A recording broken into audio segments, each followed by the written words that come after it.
كان يا مكان في هذا الزمان دولة يحكمها نوري وسليم ومسعود وآخران، فيها محافظات من العدد 10 و8.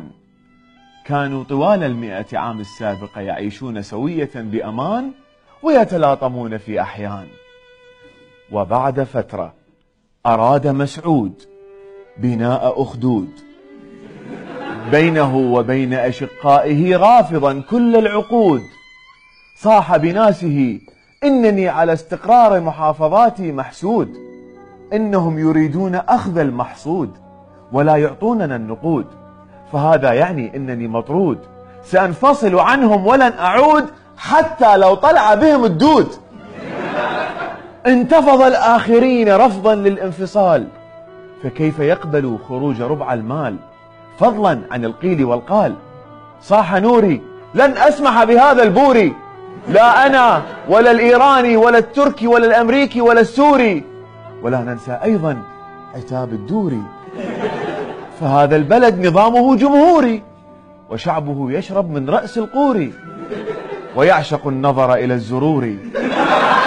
أما حيدر العبادي فقد كسر خاطري وفؤادي، وقد ظهر يتفرج على الفرات وآفاق وبلادي، وعلى الفيسبوك يناشد وينادي كأنه مواطن عادي.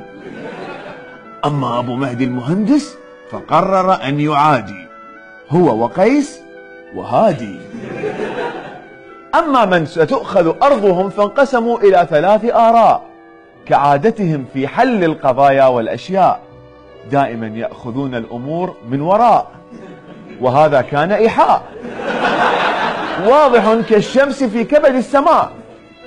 أما ال3 آراء فكانت مثل الأشلاء، قسم مع الاستفتاء وقسم قالوا لا، وآخرون اختبأوا في الخلاء. يا شباب أعطوني الحذاء، فالقضية صارت تناول للخ